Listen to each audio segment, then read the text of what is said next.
Bienvenidos al séptimo y último episodio de la primera temporada del ciclo Boquitas Pintadas, organizado por la Maestría en Literatura y el Semillero Silat de la Pontificia Universidad Javeriana y por el Departamento de Lenguas Modernas y Literaturas de John Jay College de la Universidad de la Ciudad de Nueva York.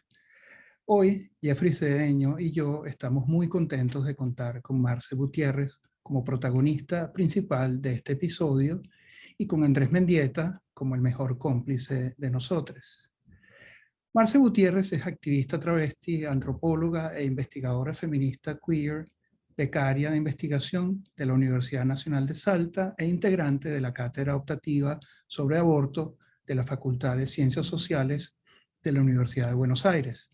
Actualmente integra la Red Universitaria por el Derecho al Aborto de la Campaña Nacional por el Derecho al Aborto Legal, Seguro y Gratuito. Colabora con frecuencia como redactora de LatFem y Moléculas Malucas y es columnista en el suplemento Soy del diario Página 12.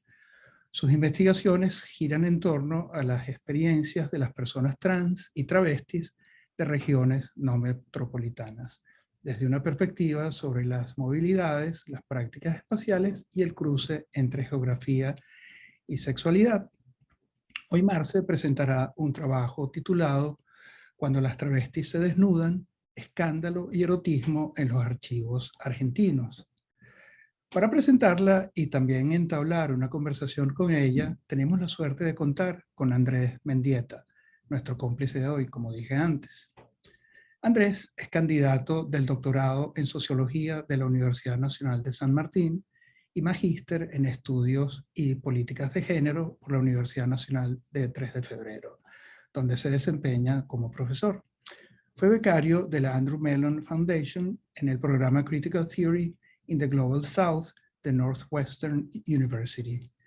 Es editor de la revista Anfibia de la Universidad Nacional de San Martín, Lectura Mundi, y del Lugar Sin Límites de la Universidad Nacional de 3 de Febrero.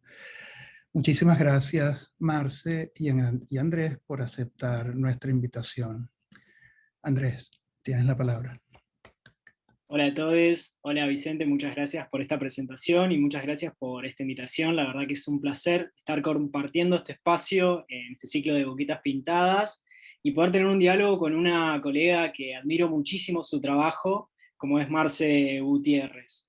Creo que este ciclo va a ser muy importante para poder abordar temáticas en torno a las perspectivas trans desde una perspectiva situada. Así que ansioso por empezar. Marce, te doy la palabra. Bueno, ¿cómo están?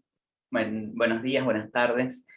Bien, voy a presentar entonces mi trabajo, voy a tomar un tiempo para compartir la pantalla. Este trabajo atrevido y os quiero presentar hoy, que como bien dijeron se llama Cuando las travestis se desnudan, escándalo y erotismo en los archivos argentinos.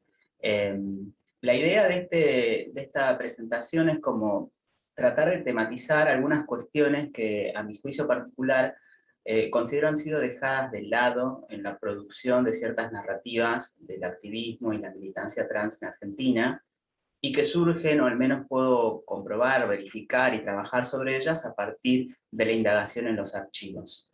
Es un trabajo que vengo haciendo lentamente, pero que me parece tiene posibilidades de convertirse en una buena perspectiva a futuro para investigar, para poder reconstruir cierta complejidad en las genealogías de nuestros activismos y también repensar estrategias políticas de cara al futuro y de cara a la necesidad de políticas públicas con una implementación real en nuestro país. Particularmente parto de una cuestión que para mí es central, que es tratar de analizar de qué manera se fue produciendo este piso de acuerdos en común y de narrativas establecidas, ¿sí? No, cuesta decir hegemónicas, pero sí bastante establecidas, en el ámbito de los estudios trans en Argentina, a partir de una íntima complicidad entre el activismo y la academia. Me parece que esa es una particularidad que ha tenido el caso argentino, que es que las activistas travestis y trans se han acercado desde muy temprano a los espacios académicos y han producido, en confluencia con la academia, una problematización respecto a la situación de vida, a las condiciones de vida de las personas travestis y trans. Y en ese encuentro se ha producido una demanda política centrada en determinadas problemáticas que aquejaban a nuestra comunidad, pero también se ha producido un recorte y un margen, ¿no?, en donde me parece que hay muchas experiencias que son dignas de revisitar y de reconstruir. Entiendo, comprendo, y me parece que no es para nada criticable el hecho de que se haya producido este encuentro entre academia y activismo, sobre todo de cara a lo que ha sido y lo que es, ¿no?, la realidad jurídica, normativa y política de nuestro país, en donde la comunidad trans tiene algunos marcos normativos que son bastante de avanzada en relación a lo que sucede en otros lugares del mundo. Pero también me parece que estas narrativas, bueno, como todas las narrativas que se van produciendo, van generando algunos borramientos y cuestiones. Particularmente, y como la cuestión central que me preocupa, es que de alguna manera se ha representado a las travestis, hemos representado nuestra propia existencia desde el lugar de víctimas, es decir, desde el lugar de cuerpos en donde se han expresado las violencias institucionales del Estado, de la sociedad civil, pero hay como muy poco abordaje respecto a las estrategias que nos hemos dado para responder a esas violencias y la manera en la que hemos agenciado políticamente nuestras vidas frente a los contextos de hostilidad. Y en ese sentido me parece que el cuerpo es también un espacio en donde hay cuestiones para desandar, para reconstruir, y por eso voy a centrarme como en esta noción. Claro, tengo que hacer ahí eso. La idea, la noción de cuerpo ha sido central para pensar un montón de cuestiones dentro de la existencia trans. Ahí, bueno, ven una cita de Sandy Stone, de su súper famoso manifiesto post-transexual, que me parece interesante porque trae ya esta conversación respecto a cómo, ¿no?, es el cuerpo de las personas trans el espacio en donde se disputan, ¿no?, una serie de creencias, acuerdos y cuestiones que tienen que ver, que están por fuera de nosotras, ¿no? Pero me parece también interesante pensar cómo nuestra propia existencia tiene esa peculiaridad, esa particularidad de ser una existencia, una sensualidad y una sexualidad hecha cuerpo, ¿no? Digo, me parece que esa noción es muy importante, y pensar cómo ese cuerpo, que ha sido, sí, el territorio de la violencia, es también de alguna manera la herramienta con la que nos hemos dado disputa frente a la violencia.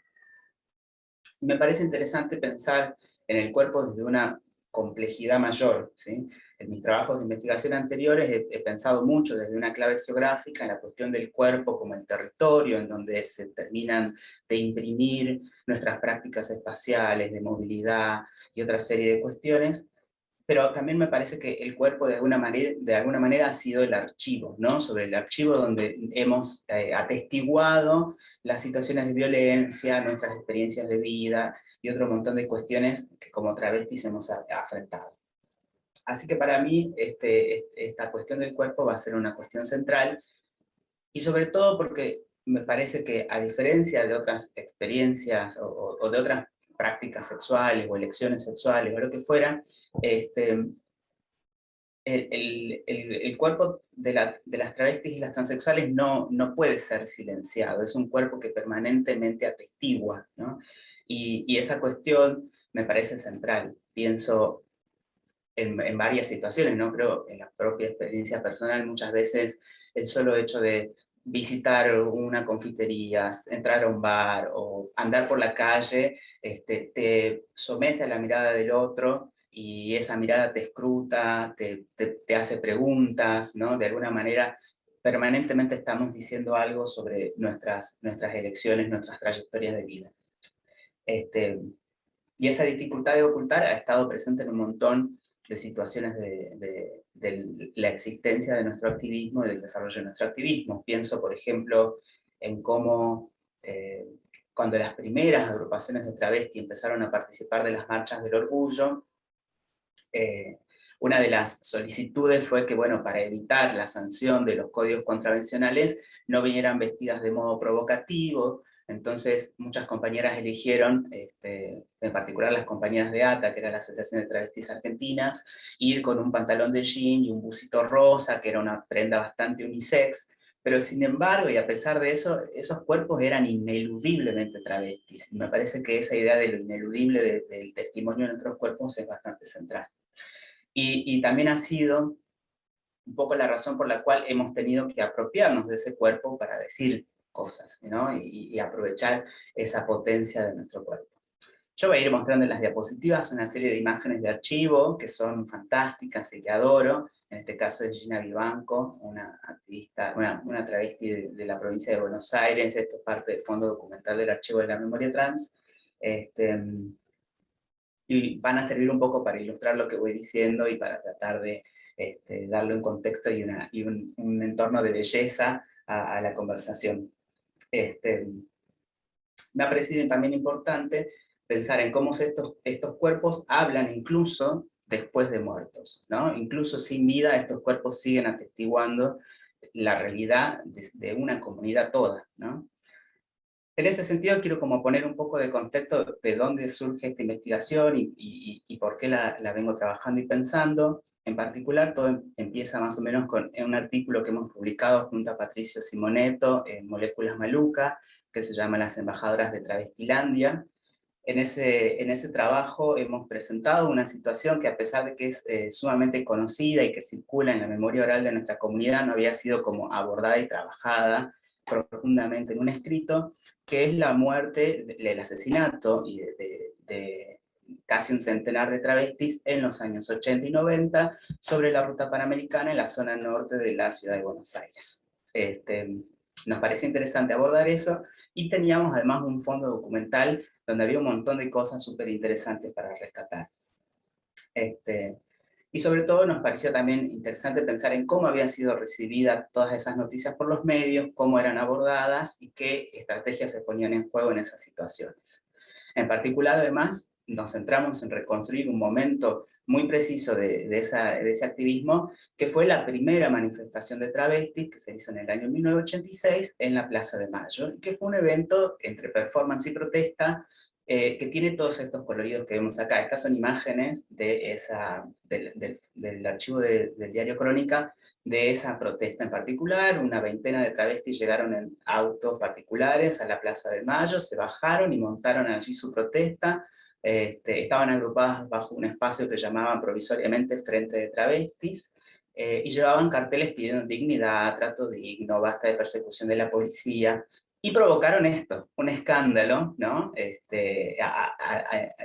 la naciente democracia argentina post-dictadura, se sacaron la ropa, mostraron las tetas, un poco satisfaciendo también el morbo de los periodistas y los transeúntes que estaban ahí buscando entender qué era lo que pasaba. Las crónicas periodísticas de este momento son fantásticas porque encierran una cosa entre sensualidad, misterio y repulsión de esta protesta, pero también las coloca en discusión con otras protestas, ¿no? Como es la protesta obrera y de los sindicatos en ese mismo momento.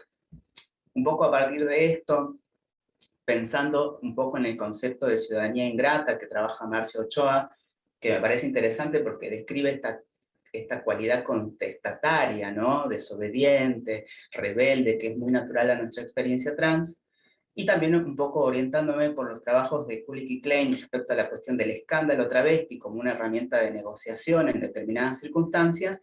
Me parecía que acá había mucho más para escarbar y para trabajar. Además, con Patricio también hemos trabajado en otro texto que está en proceso de publicación, la cuestión de mostrar las tetas, el acto de mostrar las tetas como un gesto político ante la sociedad y como una estrategia para generar vergüenza, llamar la atención de la mirada y una serie de cuestiones. Así que un poco esto está encuadrado en ese conjunto de cosas que vengo pensando y que venimos pensando con Patricio. Lo interesante acá, o muchas de estas cosas, como decía, bueno, la cuestión de los cuerpos que hablan incluso más allá de la muerte, porque, bueno, los propios documentos traen un poco de eso, ¿no? ha habido imágenes escabrosas, muestro esto que quizás es la menos horrible, pero en el archivo hay cosas muy, muy fuertes también. Han fotografiado cadáveres, publicado cadáveres y se han ensañado particularmente con relatar peculiaridades de esos cuerpos, ¿no? Cuántos litros de silicona tenían encima, qué operaciones se habían sometido, si tenían o no tenían genitales, ¿no? Todas estas descripciones, o si estaban infectadas de SIDA o no, todas estas han sido cuestiones que los medios han abordado y que de alguna manera nos atestiguan no solamente la mirada de la sociedad civil sobre la experiencia travesti, sino también un poco cuáles eran las condiciones de vida en las que habitábamos en ese momento. Voy a tomar un tiempo para proyectar un pequeño videíto. Yo sé que esto excede quizás el tiempo de la presentación, pero me parece que es central para pensar la cuestión del escándalo, que es lo que me interesa, y este archivo en particular, que está un poco alterado y no es la mejor calidad, pero me parece que es ilustrativo de varias cuestiones que vamos a tratar en este momento. La persona que estaba subida al monumento desnuda es un travesti que junto con otro intentaron asaltar un taxista utilizando una tijera aparentemente, y cuando el taxista se resistió, se dieron a la fuga, le sacaron la llave del auto, la revolearon en un lugar que todavía no lo pudimos localizar. Pudimos detener a este y estamos tratando de localizar al compañero que aparentemente se habría refugiado en la zona de la ciudad deportiva de Boca. ¿Por qué el travesti decide subirse a este monumento? Bueno, yo estimo que para distraer la atención de lo que realmente había ocurrido. Usted es taxista, venía conduciendo su taxi. ¿Qué pasó? Y me tomaron estos dos señores que son travestis, me dijeron que me llevaban a la costanera y acá me sacaron una tijera y me querían cortar, me cortaron acá el dedo, me lastimaron y gracias a Dios que la saqué barata, gracias a Dios que la puedo contar. ¿A dónde subieron estos dos travestis? En San José e Independencia. San José, Independencia. Y me dijeron, vamos a la costanera y está tan mal el trabajo que no me voy a poner a elegir viaje, ¿vio? Plena luz del día, por supuesto. La luz del día. Y ¿Qué aspecto tenían estos dos hombres? eran travestis. Travestis. Se sacaban la blusa y mostraban los pechos. Estaban vestidos con ropa... Con ropa de hombre. Uno se escapó para adentro y el otro fue el que agarraron. ¿Edad aproximada? 23 años, 23 años. ¿En qué momento le dijeron que se trataba de un asalto? Cuando llegamos ahí Dignos de haber sido golpeado. ¿Cómo se produjo las heridas? ¿Cómo? ¿Pero por qué? Sí, las heridas me las hice yo porque a mí me tienen cansada de todo, de caer presa y de todo. No, Marquina, fuimos a la costanera, yo y un par de amigas, a tomar sol, y ellos nos ven y nos sacan menos que nada, nos sacan plata, que pin, que pan, que esto, que aquello, ¿me entiendes? Y empiezan los palazos, que pin, que pan. Y no es así la cosa. ¿Qué se cortó? Yo me corté. Un taxista que dice que usted y un compañero lo trataron de asaltar con una tijera. No, para nada. ¿Sabe cómo fue la onda, señora? Vamos, nos tomamos un taxi y le decimos... ¿Dónde lo tomaron? En la puerta a la vuelta de nuestra casa. Yo, como era un viejo canoso, ¿me entiende? Dijo, bueno, como ella era rubia, no me gustaba, me dijo. Ella dijo, bueno, hablando mal y pronto, y arreglamos para el viaje. Cuando llegamos allá a la costanera, ¿me entiende? El viejo cambió de opinión. Entonces, ¿qué valor? ¿Usted dice que no lo intentaron asaltar, que no tenían una tijera? No, para nada. ¿Qué sabe de su compañero? ¿Eh? ¿Dónde está su compañero? No sé, señora, ¿dónde está mi...? Según ellos dicen que mi compañero no me corro nada. Según no, que corra. Según ellos, según ellos.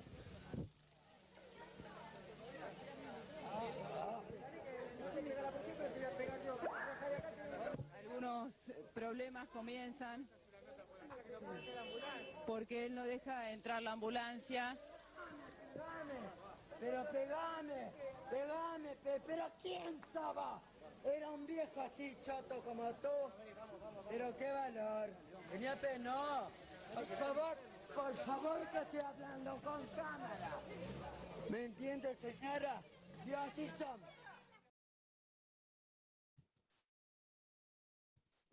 Bien, este archivo a mí me encanta porque hay en este archivo un montón de cuestiones que me interesa tratar acá. En líneas generales, cuando hablamos de los activismos travestis y trans en Argentina, hay como dos momentos, ¿no? o dos prácticas que han sido mayormente rescatadas, que tienen que ver con el espacio de la celebración dentro del ámbito de la celebración del carnaval, y las protestas frente al Estado y en demanda por mejores condiciones de vida. En general se ha pensado casi de una manera teleológica, ¿no? Dándole un orden de principio y fin, que la génesis de nuestro espacio de reuniones la celebración, la fiesta del carnaval, y que de acá se traslada a la demanda política. Pero me parece importante pensar en todos los espacios donde las travestis hemos intervenido, y donde hemos intervenido desde la sensualidad, desde el erotismo, la obscenidad, el escándalo, y cómo hemos utilizado esas instancias para decir cosas respecto a nuestras realidades de vida.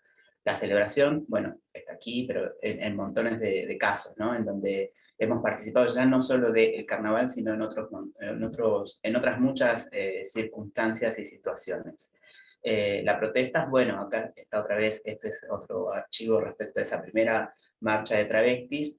A mí también me parece como interesante problematizar esto, ¿no? También como en el encuentro con otros espacios como el feminismo o el activismo lésbico gay, se ha ido un poco licuando esta estrategia de la exhibición del cuerpo, para disputar cuestiones. De hecho, si lo pensamos, la primera marcha del orgullo gay en Buenos Aires, lésbico gay en Buenos Aires, se sugería a los participantes venir con máscaras o utilizar máscaras en caso de que no pudieran mostrarse, visibilizarse frente a la sociedad, ¿no? Que es muy interesante el diálogo con María Belén Correa, que está dentro del proyecto del Archivo de la Memoria Trans, me decía, bueno, las lesbianas y los gays tenían una razón por la cual ocultarse, tenían un trabajo, una familia, eran docentes o lo que fuera. Nosotras no teníamos nada que perder. O sea, ¿no? También esa cuestión de cómo la nulidad total de nuestras existencias nos permitía como exhibirnos y disputar desde ese lugar. Y el cuerpo era, en definitiva, la última estrategia para dar determinadas peleas. Me parece que eso es interesante, porque después en el encuentro con el feminismo y con el activismo lésbico gay, empieza como a haber una mayor cautela respecto a las estrategias para disputar, ¿sí?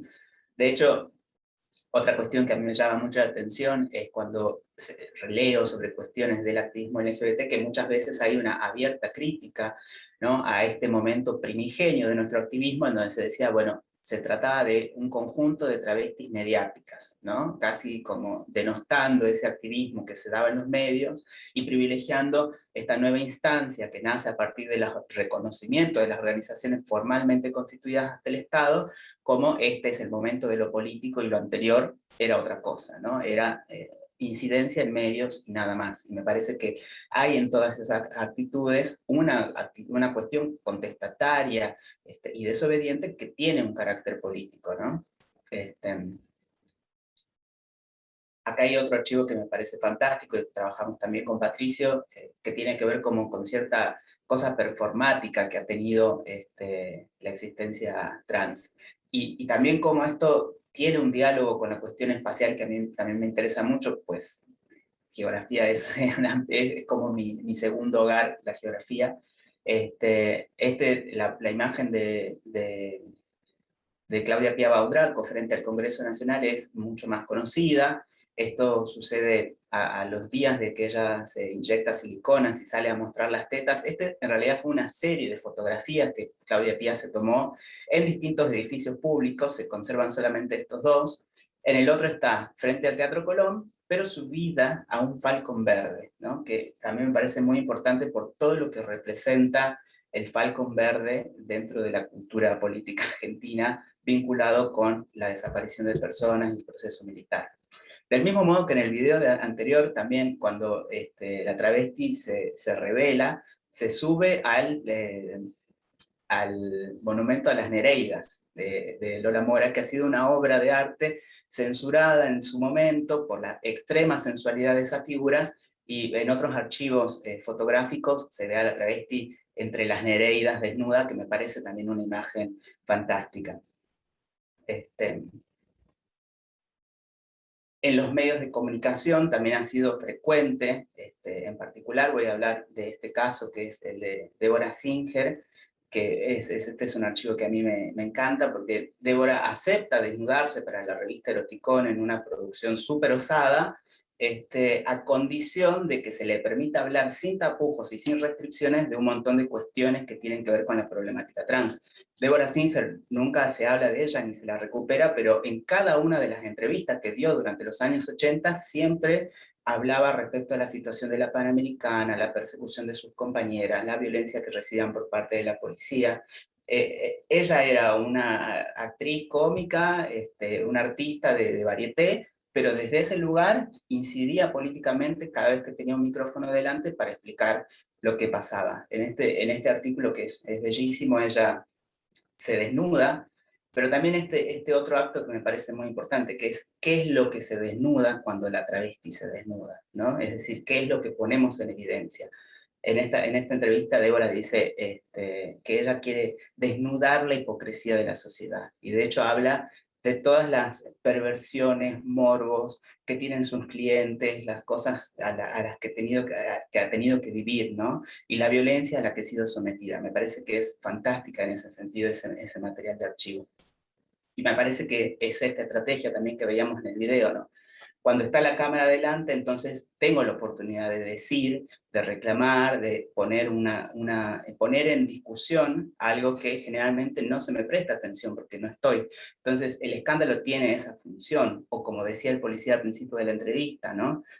Llamar la atención para distraer de otra cosa, que también es algo que sucede, ¿no? Es como una de las travestis monta un escándalo para llamar la atención, mientras las otras pueden salvaguardarse de esa violencia.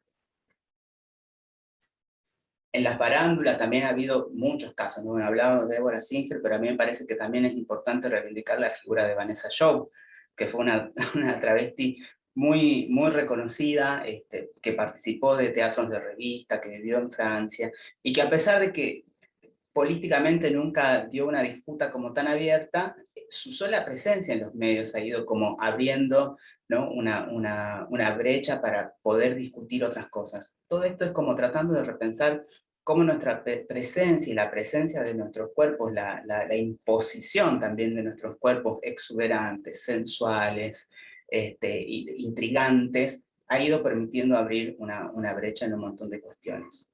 Y cómo esto se va encontrando en diferentes archivos, ¿no? Acá, este es un archivo que amo también, que es un cuaderno personal que escribió Karina Urbina durante la primera marcha del orgullo, en donde ella habla en muchos pasajes, ¿no? Del escándalo, de la sensualidad, y lo hace en un tono cómico. Acá vemos a Menem besándose con otro político, está ahí también Duhalde, y habla del beso escandaloso, ¿no? Me parece que hay una comprensión, y también por eso me parece importante, como al revisar a contrapelo el archivo, entender que las travestis entendían esto como una estrategia política, y que no era solo una cuestión al azar, no era una cuestión sin pensar, sino que hay una intención en esto, hay una comprensión de los significados de esto, y que se puso en disputa mucho antes de la configuración de una política formal.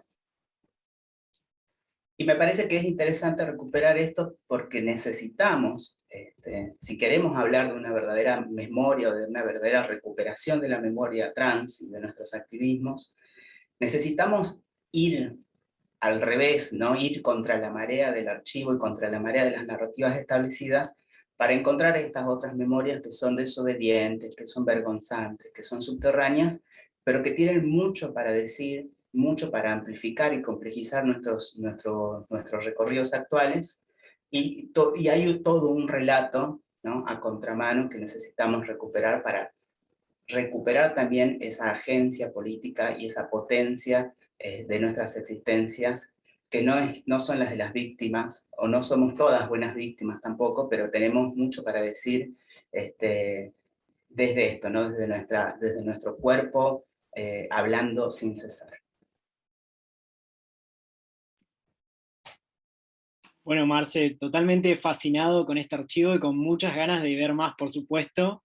este archivo del escándalo, como bien lo llamabas vos. Y obviamente que tengo 1000 preguntas para hacerte, pero voy a tratar de elegir un par para que podamos conversar también con Vicente.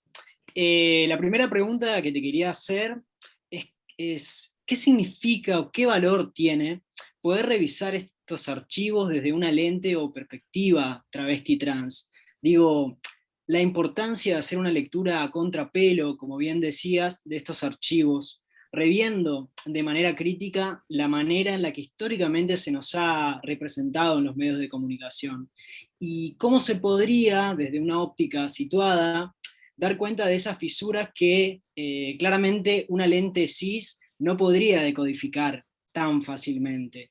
Estos gestos que nombrás de entender el cuerpo desde una perspectiva travesti trans, que no es lo mismo que desde una perspectiva cis, claramente. Te pregunto esto porque es algo que lo veo mucho, yo también, cuando reviso los archivos que abordan masculinidades trans. Lo que sucede a mi criterio siempre es que a los varones trans nos han leído, nos han relatado desde una perspectiva del engaño, como hay algo del fraude, una mujer que se hizo pasar por, una mujer farsante que fingía ser un hombre. Digo, se ve claramente en la manera en la que relataron, por ejemplo, los archivos de Leno de Céspedes o de Amelio Robles. Si uno lee esos archivos desde una perspectiva trans, seguramente puede dar cuenta de cuestiones que han sido totalmente invisibilizadas. Por ejemplo, Amelio siempre pidió ese tratado masculino y no siempre su caso fue digamos, abordado de esa manera. Muchas veces lo trataron como una feminidad masculinizada. Bien, ¿respondo? Sí. Mira, me parece, yo tengo como un problema con esto de lo cis y lo trans, porque me parece que en realidad está todo como mucho más mezclado de lo que analíticamente hemos venido desarrollando. Me parece que nos sirve analíticamente plantear esto de lo cis y lo trans, pero me parece que en realidad hay un terreno ahí como mucho más confuso, ¿no? Y me parece que también hay que recuperar cosas ahí más entre medio, ¿no? Qué sé yo, las machonas, las maricas, ¿no? Creo que hay todo un universo que está ahí entre lo uno y lo otro que es interesante, y también pensar que nuestra existencia trans ha tenido alguna complicidad con la existencia cis en algunos momentos y contextos. Salvada esa cuestión, sí considero que existe una perspectiva trans que tiene la capacidad de mirar cosas que son como una clave muy nativa, ¿no? Creo que ahí me brota lo poco de antropóloga que tengo, que es eso, a veces necesitas pertenecer a un área y a un campo para entender determinadas cosas, o al menos estar muy familiarizada con cuestiones. Y a mí me pasa esto particularmente cuando miro los archivos trans, ¿no? Es como, y hay una picardía, hay una cosa soez, de mofa, hay como un código, hay como una cosa ahí que es un otro sentido, que solamente es comprensible si perteneces a ese espacio y tenés la capacidad como de saber leer cosas, ¿no? Y me parece que hay como todo un detrás de escena que las personas cis no conocen de nuestras existencias, afortunadamente, y que ese detrás de escena es lo que se pone en juego en el archivo, ¿no? Y es como, ahí creo que es la acción a contrapelo, ¿no? Es como, no solamente es como leer el archivo desde muchas perspectivas, sino leerlo como en contraste con un montón de lenguajes y conocimientos. Y me parece que eso también es lo que me permite a mí como separarme de la moralidad del cisexismo y mirar en esas tetas no una... Porque otra persona diría, bueno, las condiciones de vida, de marginalidad, la droga, el alcohol, el trabajo sexual nunca, la prostitución las ha llevado a ese lugar en donde lo único que les queda es eso. Y no, claramente no. Claramente hay una agencia política en eso. Me parece que eso solo se puede ver cuando una tiene la experiencia de ponerle también el cuerpo a una sociedad que te sigue rechazando más o menos.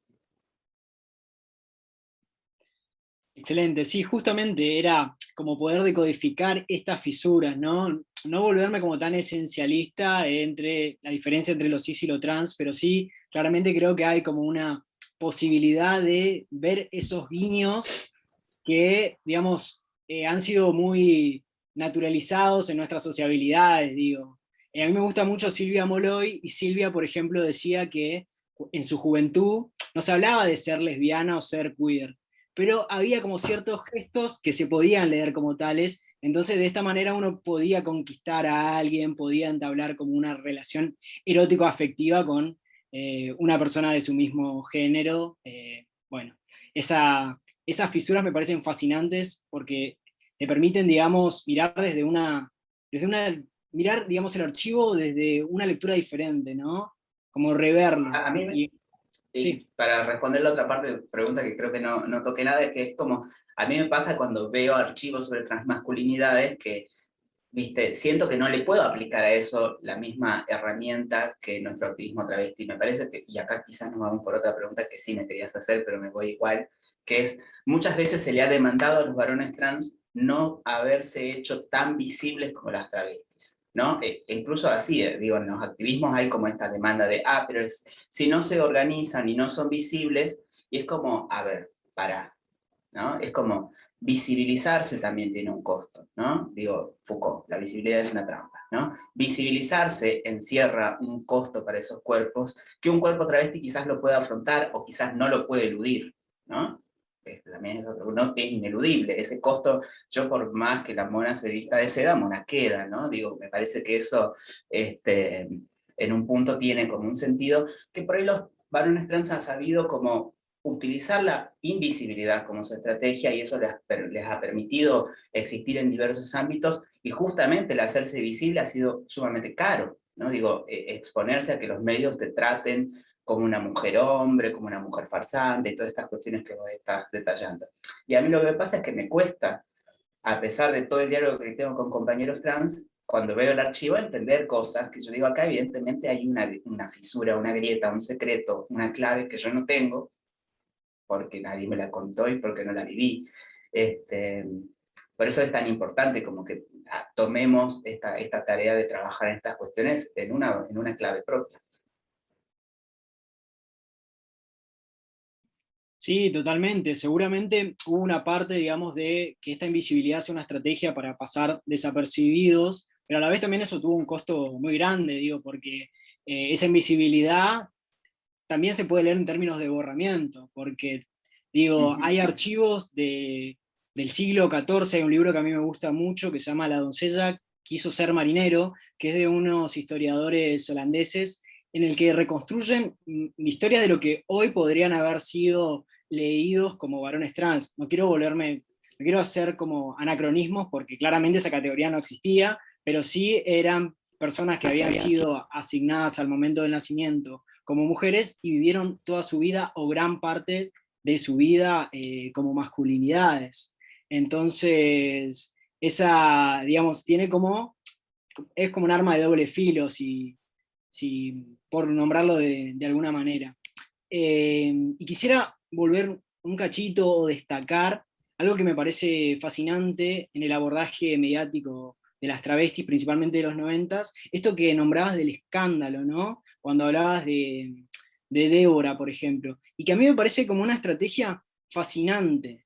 Y esto creo que se puede leer a partir también desde una perspectiva travesti trans, digo, como destacar la agencia. En ese momento, como no había un espacio para poder hablar de las demandas y de las agendas del colectivo travesti, y siempre que las llamaban claramente era para reforzar cuestiones de la espectacularización o para darles un trato peyorativo, como bien lo analizabas, lo que era muy recurrente era que las compañeras hagan escándalo, por ejemplo, en la vía pública, para que vengan los medios y una vez que tenían los micrófonos y las cámaras ahí, poder hablar libremente lo que no podían hablar en ningún lado. O sea, cuáles eran las situaciones en las que estaban viviendo, las situaciones de extrema precariedad, las agendas. Entonces, creo que es fundamental, digamos, poder destacar estos gestos y estos agenciamientos, ¿no? Porque por ahí la llamaban para otra cosa a un canal de televisión, o la llamaban para una entrevista para que se desnuden, como es el caso de Débora, pero ellas siempre buscaban la manera de poder colar sus demandas, ¿no? Y aprovechar esos espacios para poder decir lo que verdaderamente querían decir, o mostrar, más allá de lo que el aparato mediático buscaba que ellas digan. Sí, a mí me parece ahí interesante como dos estrategias que se dieron en los 90 que fueron muy diferentes entre sí, pero que a la vez habla de esta astucia para entender, leer la sociedad y leer lo político, ¿no? Y saber cómo intervenir en esto. Por un lado está esta experiencia travesti que venimos hablando en relación al escándalo. Pienso en un montón de cosas, creo que te lo mencionaba en nuestros diálogos por detrás de la escena.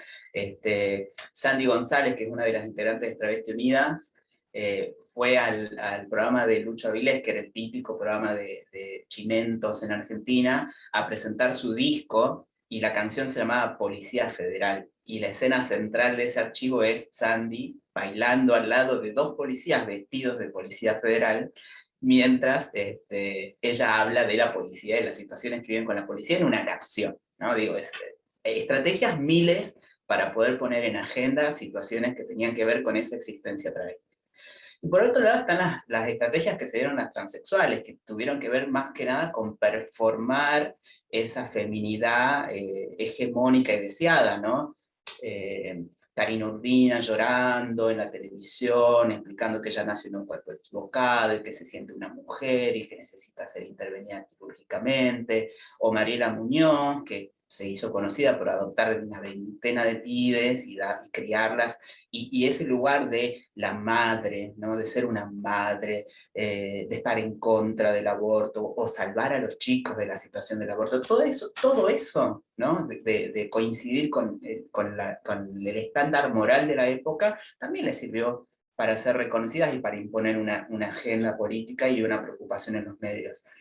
A eso es a lo que me refiero también es como poder mirar las cosas en la clave en la que se produjo y no estar trasladándole al archivo lo que yo desde hoy puedo pensar, ¿no? Es como, sí, qué sé yo no me veo mamá ni una cosa por el estilo, pero es como, no importa, esa es mi vida personal, yo lo que tengo que pensar es el archivo en su propia clave. Excelente. Bueno, eso también, digamos, debe ser un desafío para vos desde una identidad travesti revisar ese archivo y nada, como... Viste que siempre se pone como en juego esto de la objetividad de trabajar con algo que tenga que ver con nosotros, o la objetividad del investigador, o la investigadora o el investigador. Me gustaría saber qué te pasa a vos al momento, digamos, de llevar este material al análisis, más del orden de lo académico, por decirlo de alguna manera. Yo tengo una relación con los archivos que es compleja. Cuando tengo que trabajar con ellos es como que me siento, los observo, los miro una y mil veces y puedo pasarme horas mirando archivos, es como una cosa que me encanta, pero después estoy enamorada también de estos archivos, es como, de verdad los amo. Sueño con eso, he llegado a soñar con Kenny de Michelis, con todas ellas, porque o sea, están tan presente en mi vida cotidiana, el trabajo que termino como muy compenetrada con eso. Pero sí, muchas veces es como tratar de no sacarse eso, porque también pareciera que la perspectiva trans no tiene sesgo y la perspectiva trans tiene un sesgo, pero bueno, es tratar de continuamente eso, desapegarse de ciertas cuestiones y volver a mirar, dejar descansar, volver a mirar de nuevo, dialogar con otras personas, construyendo en conjunto esas reflexiones en torno a un archivo, y en el último tiempo por ahí tratar de, yo estoy tan loca, es como, estoy en una fiesta, conozco a alguien y le digo, vos debés haber estado en el 96 cuando las travestis fueron a la embajada de Inglaterra y llevaron una carta, y por ahí me dicen, sí, sí estuve, y de pronto tengo un testimonio que va como reforzando eso y permitiéndome como reconstruir cosas, ¿no? Excelente. Bueno, y la última pregunta que te quiero hacer, antes de darle la palabra a Vicente, tiene que ver con esto de la identidad política travesti, porque seguramente tendremos un público de todos lados, y me parece que, al menos en mi experiencia habiendo estado en Estados Unidos, que no se entiende muy bien la identidad travesti en el norte global. Digo, la palabra travesti en inglés para ellos tiene como una connotación muy fuerte y muy peyorativa, y seguramente en algún momento para nosotros también, pero lo que considero es que hubo en algún momento un giro que es interesante y que lo podríamos comparar quizás con lo que pasó con lo queer, esto de apropiarse del insulto para posicionarse desde ese lugar, ¿no? Como en Argentina y en América Latina tenemos como mucha teoría traba, travesti y sudaca, como la resistencia travesti, ¿no? Sí, es algo un poco más del cono sur, ¿no? Que también a mí me parece interesante porque también clave espacial me parece central. Digo, hay dos cosas que necesitamos recuperar: perspectiva histórica y problematización espacial. Digo, sin esas dos cosas no estamos haciendo investigación de verdad, estamos haciendo, no sé, otra cosa. Pero necesitamos eso, ¿no? También como pensar.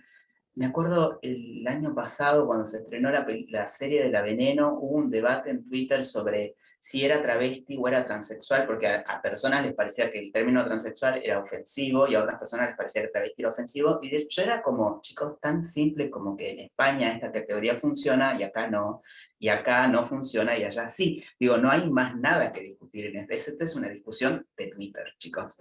Pero es como, me parece que es interesante. No sé si en el momento, en la génesis del concepto travesti hubo esta intención contestataria de reivindicación, de un insulto en clave queer. No lo sé, no lo creo. Ha sido un poco como el mote que se nos puso y del que nos terminamos apropiando, porque a veces también dar explicaciones sobre nuestras identidades es un montón. Pero lo cierto es que el uso de la categoría travesti me parece que es interesante, cómo la fuimos reconvirtiendo, cómo le fuimos dando esos otros barnices que lo llenaron de politicidad, y que también cómo hemos podido, a mí lo que me interesa particularmente es cómo a partir de eso podemos reconstruir un conjunto de diálogos y de movilidades en el cono sur de América Latina que hace falta como revisar, ¿no? Digo, porque por algo Chile, Brasil, Uruguay, Paraguay, Argentina tienen esto, me parece que hay un diálogo entre, ¿no? Porque también las travestis hemos ido y venido y hemos recorrido estos diferentes espacios llevando con nosotras nuestros cuerpos, pero también nuestras ideas, nuestras narrativas y nuestras problematizaciones políticas. Pero sí entiendo que para el norte global no se comprende. De hecho, para nosotros siempre es un problema cuando escribimos en inglés cómo lo traducimos, cómo lo presentamos. Bueno, se lo utilizamos como está, pero siempre hay como que explicar, ¿no? A dónde va esta identidad travesti. A mí me gusta fantasear, pero creo que es solamente el terreno de fantasía, que ese manifiesto post-transexual de Sandy Stone encierra un poco esto, ¿no? Que esa idea de lo post-transexual, de lo que hablaba Sandy, es de alguna manera lo que en Argentina ya estaba existiendo como existencia travesti, ¿no? Me parece una clave. Oye, buenísimo, súper, súper bueno, todo, celebro mucho este episodio, me encanta. Yo creo que es muy importante que hayas encontrado el ángulo político del desnudo, del escándalo y también de la celebración y de la fiesta como un espacio eh, eh, paralelo, ¿no? Al de la víctima, ¿no? Al de todas estas formas horrendas de represión que giran en torno al imaginario travesti y trans. Bueno, el primer comentario que yo quisiera pedirte bueno, que abundaras un poquito más, que nos contaras un poquito más de tu trabajo y bueno, excelentes imágenes de archivo, realmente súper buenas, súper valiosas. Se parece un poco a la última pregunta de Andrés, es como una derivación de eso, y es que quisiera que nos contaras cómo ves tú la relación entre transexualidad, trans, travesti, crossdressing, ¿no? Que es un poco el término que se usa en el norte y que entra en conflicto con este de travesti. Y cuestiones de raza. Hay un poco a partir de esta idea de la interseccionalidad y un poco como agregando a la pregunta que hace Andrés. Bien, me pones un poco en jaque con la pregunta sobre la raza, porque acá en Argentina no somos racistas, dicen, ¿no? Es un chiste. No tenemos como una problematización muy profunda respecto a la cuestión de la raza, porque acá en Argentina hay esta idea de que somos una sociedad completamente blanqueada y que bajamos de los barcos, entonces hay incluso académicamente muy poco trabajo, o quizás sí, yo no lo conozco, pero a mí quizás lo que más me interpela o lo que más me interesa y que tiene que ver con mi trabajo de tesis de grado es la cuestión de la movilidad y de esta cuestión de lo metropolitano y lo no metropolitano. Porque también, digo, aparte de que nuestras narrativas respecto a la genealogía y el activismo en Argentina están centradas en el vínculo con la academia, los feminismos y el activismo LGBT, también está centrado en Buenos Aires, ¿no? Está todo producido en torno a la ciudad. Y es muy poco lo que conocemos sobre las experiencias que han ocurrido por fuera de la ciudad. Y me parece que ahí hay algo también, porque es como proyectamos sobre todo el espacio de la Argentina la idea de que somos gente que vino de los barcos, pero eso quizás explica Buenos Aires y algunos de los sectores de Buenos Aires y nada más, ¿no? Digo, para poder insertarnos en esa discusión me parece que también hace falta correr el ángulo del espacio de la ciudad y poder pensar qué es lo que pasa con las personas travestis, transexuales, transgénero, no binarias, etcétera, en otros espacios que no sean la ciudad, ¿no? Y también pensar cómo hemos podido agenciar esos otros espacios y agenciar en esos espacios, porque otra cosa que me sucede generalmente es que cuando cuento que mi trabajo de tesis es sobre las prácticas espaciales de mujeres travestis y trans de los valles calchaquíes en la provincia de Salta, piensan, uy, debe ser re difícil vivir ahí, las deben re violentar. Y no, lo cierto es que no es que las violenten más, es otra violencia distinta, ¿no? Digo, que te persiga la policía por estar trabajando en la calle o lo que fuera, no va a pasar en el Valle Calchaquí porque no existe esa práctica, ¿no? Pero sí te va a pasar en la ciudad, porque en la ciudad sí la travesti está mucho más asociada al comercio sexual. Quizás la violencia pasa por otros lugares. Me parece que hace falta como repensar todo esto y complejizar, porque también si vamos a diseñar políticas públicas para toda la población trans, tenemos que hacerlo en la clave de un conocimiento acabado y fino de cómo es la realidad de nuestra población. Me parece que quizás con esa perspectiva espacial que tanto reclamo, podemos también habilitar esta otra discusión respecto a la raza, ¿no? y a la clase y otro montón de cuestiones que hace falta poner en esta intersección. Buenísimo. Bueno, es curioso, creo que en eso Argentina y Venezuela se parecen un poco. También hay un imaginario venezolano que gira mucho, demasiado en torno a la capital, a Caracas, y todo lo demás queda un espacio de oscuridad, de silencio, de invisibilización. Y curiosamente también tenemos una retórica dominante en la que suponemos que no somos tampoco un país racista, ¿no? Que tenemos esta narrativa del café con leche, ¿no? Que somos todos un poco una mezcla y donde no hay negros, no hay blancos, sino puro café con leche. Pero bueno, sabemos que es un invento, pues que por supuesto que la categoría de raza es dura y funciona, y incluso a veces pensamos que precisamente por el hecho de que la solemos silenciar o invisibilizar, puede ser que sea mucho más grande de lo que realmente queremos suponer, ¿no? Que apenas vemos la punta del iceberg y debajo de eso hay algo enorme que pesa mucho, ¿no? en nuestro país. Me resulta interesante que tengamos esta coincidencia. Bueno, también, en general lo que yo quisiera es que nos contaras más casos, más ejemplos. Me encantaría que pudieras mostrarnos más imágenes de ese archivo precioso con el que estás trabajando. Me parece fascinante que explores la posibilidad del desnudo político, y también quería un poco buscarte la lengua por otro lado, además, al proponer, como haces en tu trabajo, que el cuerpo trans no puede ser silenciado, no puede ser invisibilizado, porque de alguna manera se hace notar, se hace escuchar, ¿no? Se hace oír, a diferencia supongo, ¿no?, de cuerpos que no son trans, de los cis, que podríamos suponer que en algunos casos sí pueden ser silenciados, o sí pueden ser invisibilizados, un poco por esta categoría por default, ¿no?, por defecto, ¿no? Digamos, si yo no noto la sexualidad de nadie, supongo que es cis. Nada, quería buscarte la lengua por esos dos lados. Bien. Casos y más cosas de archivo, mira, hay cientos. Hay cosas que por ahí no las muestro porque todavía las estoy trabajando, o porque las estamos trabajando con alguien más, digo, bueno, eso. Aprovecho para agradecer al Archivo de la Memoria Trans, a Archivos Desviados y Juan Queirós, bueno, a todo el equipo de Moléculas Malucas que trabajamos muchísimo en relación a la cuestión de los archivos, a Marcelo Ferreira, que maneja un fondo documental maravilloso, al CEDINSI, bueno, a Patricio, que también es no solo mi amigo, sino como mi cómplice en un montón de cosas.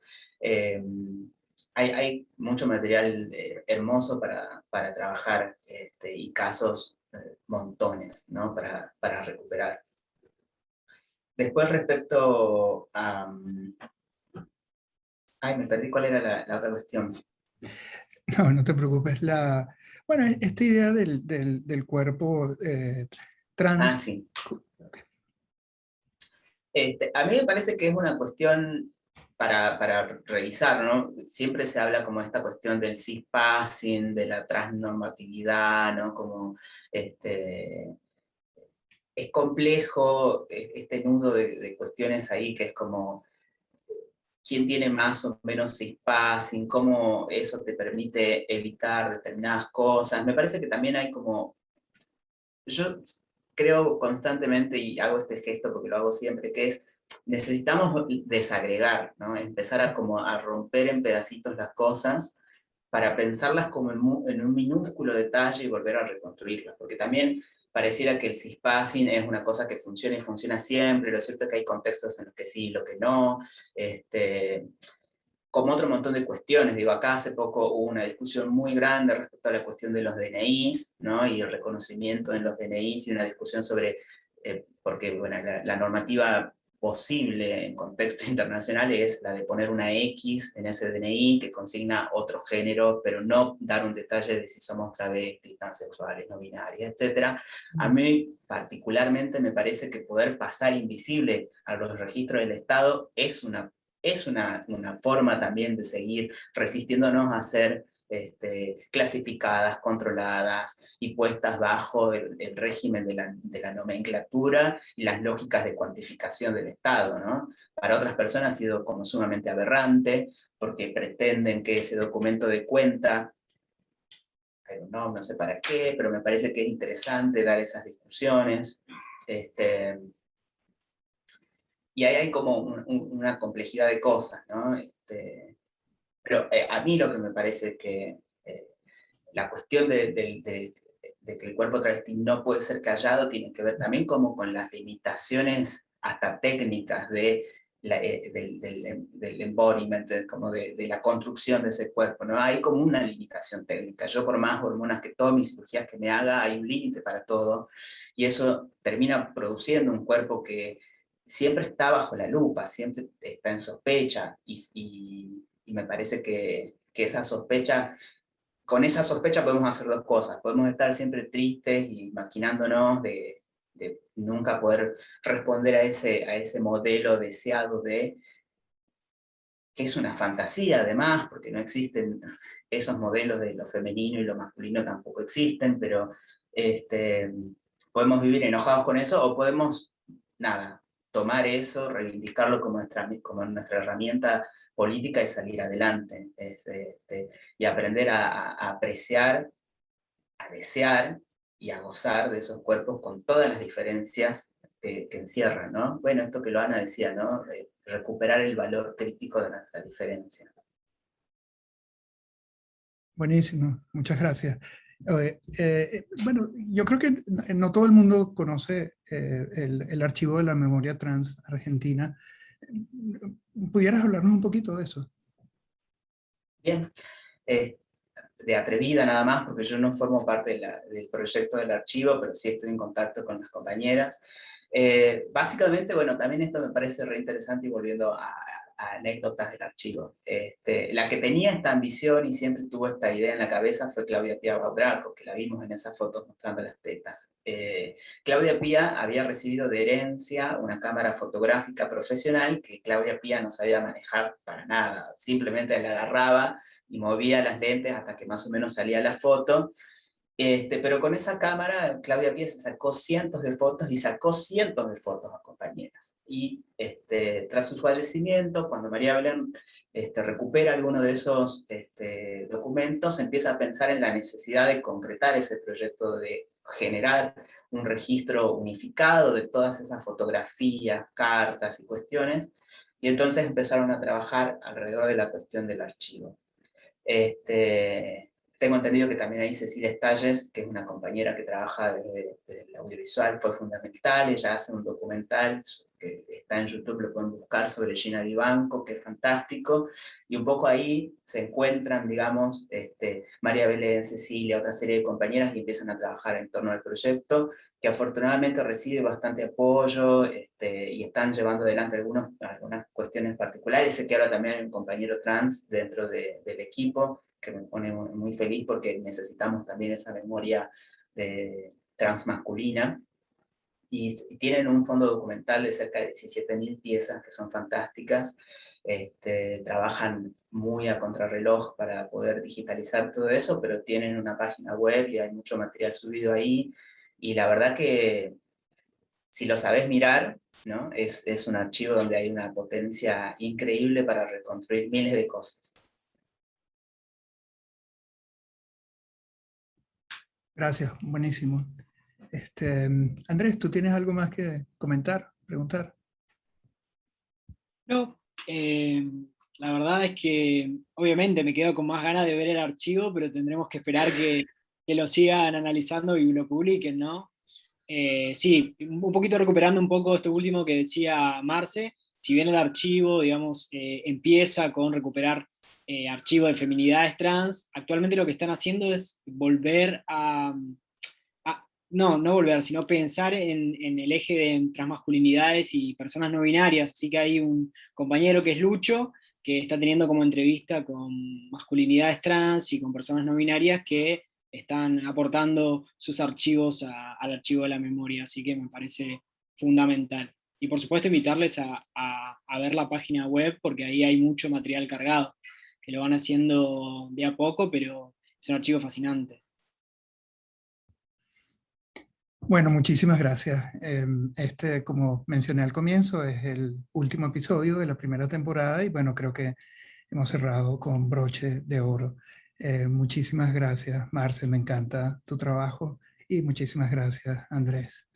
Y bueno, si todo sale bien y el rating nos es favorable, tendremos una segunda temporada de Boquitas Pintadas coming soon. Muchas gracias.